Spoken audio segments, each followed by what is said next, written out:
بسم اللہ الرحمن الرحیم۔ السلام علیکم۔ آج 5 ستمبر بروز جمعرات ہم بات کریں گے دو اہم ایشوز کے حوالے سے۔ فارم 45 اور 46 7 8 9 سے متعلق جو اہم پیش رفت سامنے آئی ہے پورے پاکستان میں ان 100 لے کے 266 تک جو ٹوٹل پولنگ سٹیشنز ہیں اس کے تصدیق کا جو معاملہ ہے بہت اہم پیش رفت سامنے آئی ہے، اس کی تفصیل میں آپ کے ساتھ شیئر کروں گا اور ساتھ میں آپ کو بتاؤں گا کہ جو پاکستان تحریک انصاف کے جو وزیر اعلیٰ ہیں خیبر پختونخوا کے، ان کی درخواست ضمانت پر سماعت ہوئی ہے اور عدالت کی جانب سے ان کی راہداری ضمانت منظور کی گئی تھی، گرفتاری سے روکا گیا تھا۔ انتہائی اہم پیش رفت سامنے آئی ہے، وہ بھی میں آپ کے ساتھ شیئر کروں گا۔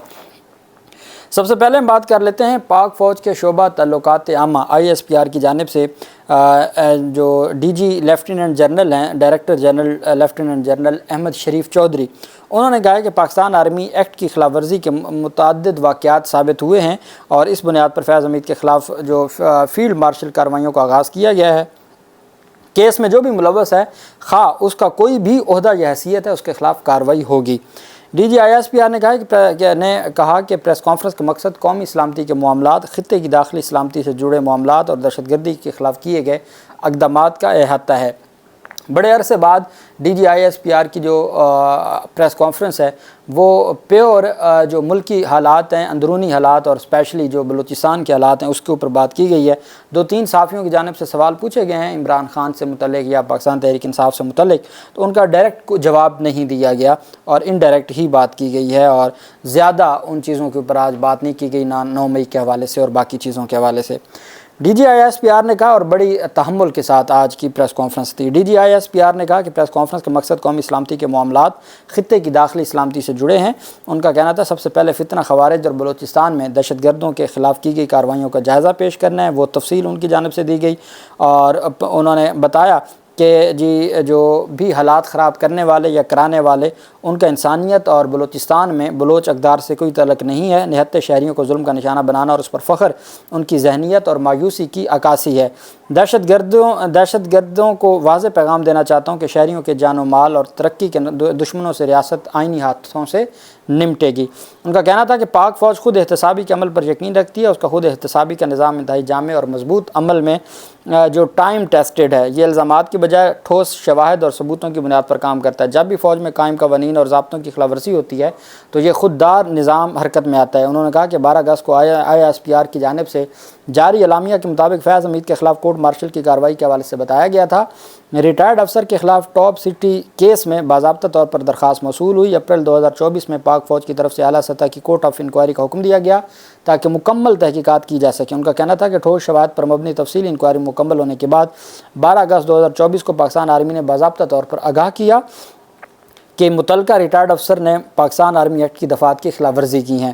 ریٹائرمنٹ کے بعد ان کی جانب سے متعلقہ قوانین کے خلاف ورزیوں کے متعدد واقعات بھی سامنے آئے۔ ان بنیادوں پر فیلڈ مارشل کارروائیوں کا آغاز کیا گیا۔ انہوں نے کہا یہ سمجھنا ضروری ہے کہ پاکستان آرمی قومی فوج ہے، اس کا کوئی سیاسی ایجنڈا نہیں ہے، نہ طرفدار ہے فوج کا سیاسی، اور یہ کسی سیاسی جماعت کی مخالف نہ ہے، نہ طرفدار ہے۔ فوج کا ہر حکومت کے ساتھ پیشہ ورانہ تعلق ہوتا ہے جو آئین اور قانون میں مناسب طور پر بیان کیا گیا ہے۔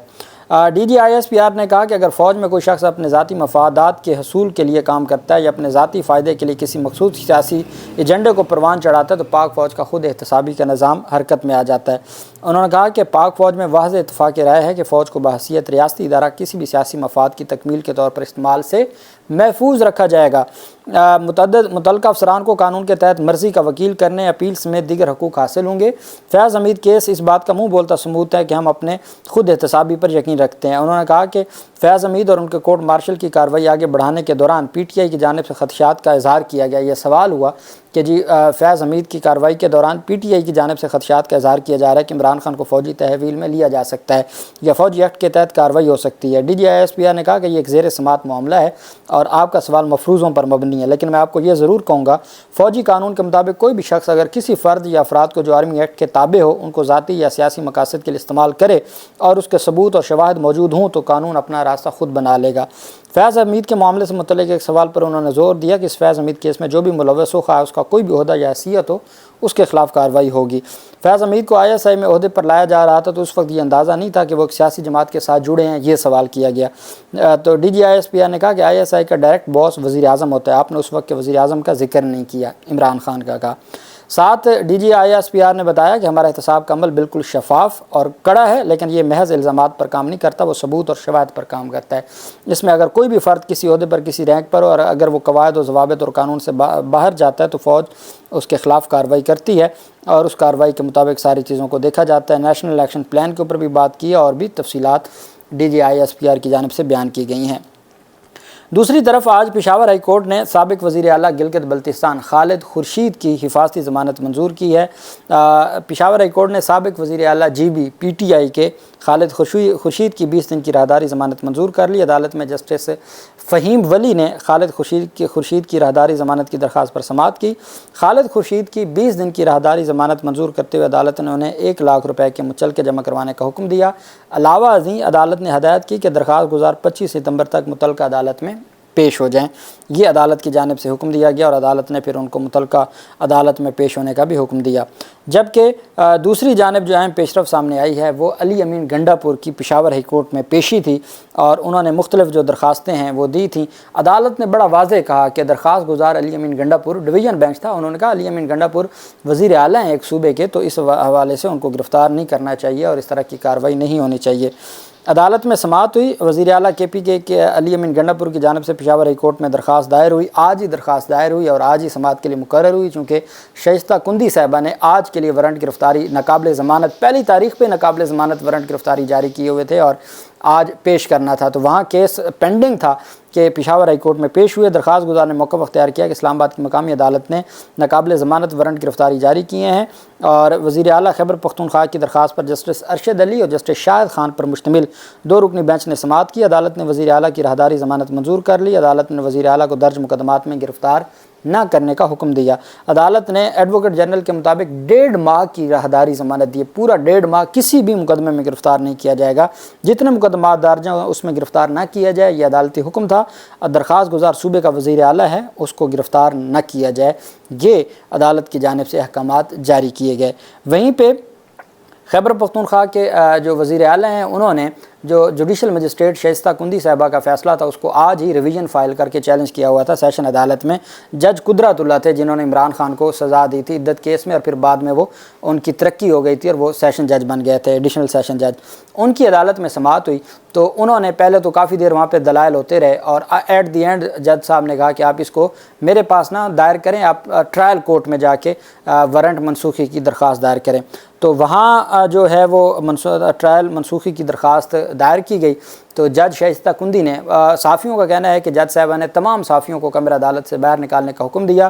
جج صاحبہ نے باقاعدہ طور پر میڈیا سے کہا کہ آپ عدالت میں نہ ہوں، مجھے میڈیا کی موجودگی مجھے کسی صورت بھی برداشت نہیں ہے، اور پولیس کو کہا کہ میڈیا کے لوگوں کو باہر بھیج دیں، جس پر پھر میڈیا کے لوگوں نے کہا کہ آپ اس کا ریٹن آرڈر بھی کریں تاکہ ہمیں بھی پتہ چلے کہ کون سا آئین اور قانون اور کون سا آرٹیکل ہے جو اس طرح کی بات کرتا ہے کہ جی میڈیا موجود نہیں ہو سکتا۔ خیر، عدالت کی جانب سے جو وکلا ہیں انہوں نے وارنٹ گرفتاری کی درخواست دی۔ عدالت نے چونکہ حفاظتی ضمانت مل چکی تھی پشاور ہائی کورٹ سے، عدالت کی جانب سے شورٹی بانڈ جمع کروانے کا حکم دیتے ہوئے سماعت 21 ستمبر تک ملتوی کر دی۔ عدالت نے وزیر اعلیٰ خیبر پختونخوا کے وکیل کی جانب سے یقین دہانی پر وارنٹ گرفتاری منسوخ کی ہے۔ وزیر اعلیٰ علی امین گنڈا پور نے وارنٹ منسوخی کے خلاف ٹرائل کورٹ میں درخواست دائر کی تھی، جس کو عدالت نے منظور کرتے ہوئے 21 ستمبر تک جو ہے وہ انہوں نے اس کو 21 ستمبر تک ملتوی کر دیا۔ کیس کو اب 21 ستمبر کو دوبارہ سماعت ہوگی۔ 8 ستمبر کا جو پاکستان تحریک انصاف کا جلسہ ہے اس میں وہ شرکت بھی کر سکیں گے، اور ان کی گرفتاری کا بھی 1.5 ماہ تک کسی بھی مقدمے میں گرفتار نہیں کیا جا سکے گا۔ الیکشن کمیشن آف پاکستان نے ویب سائٹ پر اپلوڈ فارم 45، 46، 47، 48 اور 49 تمام فارمز کی تصدیق کے لیے افسران کو ذمہ داری سونپ دی ہے۔ چیف الیکشن کمشنر سکندر سلطان راجہ نے فارمز کی تصدیق کی منظوری دے کر نوٹیفیکیشن جاری کیا۔ نوٹیفیکیشن کے مطابق اس حوالے سے NA 1 سے 266 تک فارمز کی تصدیق کے ٹیم لیڈر محمد ناصر خان ہوں گے، جبکہ PK 1 سے 115 تک کے ٹیم لیڈر کاشف عباس ملک ہوں گے PK خیبر پختونخوا کے، PP 1 سے 297 پنجاب کے ٹیم لیڈر بھی کاشف عباس ہوں گے، اور PS 1 سے 120 تک کے ٹیم لیڈر جو سندھ کے ہیں وہ بھی کاشف عباس ہوں گے۔ PB بلوچستان 1 سے 51 تک کے ٹیم لیڈر بھی کاشف عباس ہوں گے، جبکہ وقاص ملک کو تصدیق کے عمل کا سپروائزر مقرر کیا گیا ہے۔ نوٹیفیکیشن کے مطابق فارمز کی تصدیق کے انچارج سید ندیم حیدر ہوں گے۔ پولنگ سٹیشنز کی لسٹ کے مطابق ان افسران پر مشتمل ٹیمز اپلوڈ فارم 45 اور 46 کی تصدیق کریں گی، جبکہ مسنگ فارم 45 اور 46 کی نشاندہی کریں گے۔ الیکشن کمیشن نے کہا ہے کہ مسنگ فارم 45 اور 46 کی تفصیلات تیار کی جائیں گی۔ ٹیمز ان فارمز کی شناخت کریں گی جو پڑھنے کے قابل نہیں ہیں۔ ٹیمز اس کی بھی تصدیق کریں گی کہ تمام فارم 48، 47 اور 49 اپلوڈ کیے گئے ہیں۔ آپ کو یاد ہوگا جب سلمان اکرم راجہ صاحب کی ابھی درخواست منظور کی ہے تو وہاں الیکشن کمیشن نے کہا جی ہم ریکارڈ اس وجہ سے نہیں دے سکتے کہ کسی وقت بھی الیکشن ٹرائبونل مانگ سکتا ہے۔ اب جب معاملات الیکشن ٹرائبونل میں جا رہے ہیں تو اس وقت جو یہ 4-5 فارمز ہیں جو مختلف ہائی کورٹس نے فارم 45، 47 اوریجنل طلب کیے ہوئے ہیں، اس وقت ان کی تصدیق کرنا، ان کی توثیق کرنا، نشاندہی کرنا، مسنگ کی نشاندہی کرنا، یہ ایک واقعی ایک بڑا کام ہوگا جو الٹیمیٹ پاکستان تحریک انصاف ان تمام چیزوں کو دیکھ رہی ہے۔ ان تمام فارم 47، 48، 49 اپلوڈ کیے گئے ہیں یا نہیں کیے گئے، اس کی بھی تصدیق کی جائے گی۔ ٹیمز کو کام 7 روز میں مکمل کرنے کی ذمہ داری سونپی گئی ہے۔ ذرائع کا کہنا ہے کہ حکام کے مطابق چیک کیا جا رہا ہے کہ فارم ویب سائٹ پر درست انداز سے اپلوڈ ہوئے ہیں یا نہیں۔ 92,000 پولنگ سٹیشنز کے فارم دیکھنا مشکل کام ہوتا ہے۔ حکام کا کہنا ہے کہ حلقوں کے لیے ٹیمز بنائی گئی ہیں، وہ فارمز کو کنفرم کر دیں، کوئی بڑا معاملہ نہیں ہے، بس چیکنگ کہہ رہے ہیں۔ الیکشن کمیشن کہتا ہے کوئی بڑی بات نہیں ہے، بس چیکنگ کہہ رہے ہیں، اور اب اس چیکنگ میں کیا کیا نکلتا ہے اور کیا کیا ہوتا ہے اور کس طریقے سے فارم، چونکہ پاکستان تحریک انصاف کے جن لوگوں کے پاس فارم 45 اوریجنل ہیں یا جو پہلے اپلوڈ ہوئے تھے اور وہ ڈاؤن لوڈ کر لیے گئے ہیں، تو اس کے بعد مزید کنٹرڈکشن ہی آئے گی اور الٹیمیٹ اس کا فائدہ پاکستان تحریک انصاف کو ہوگا۔ اللہ پاک پاکستان کا حامی و ناصر ہو۔ بہت شکریہ۔ اللہ حافظ۔ پاکستان زندہ باد۔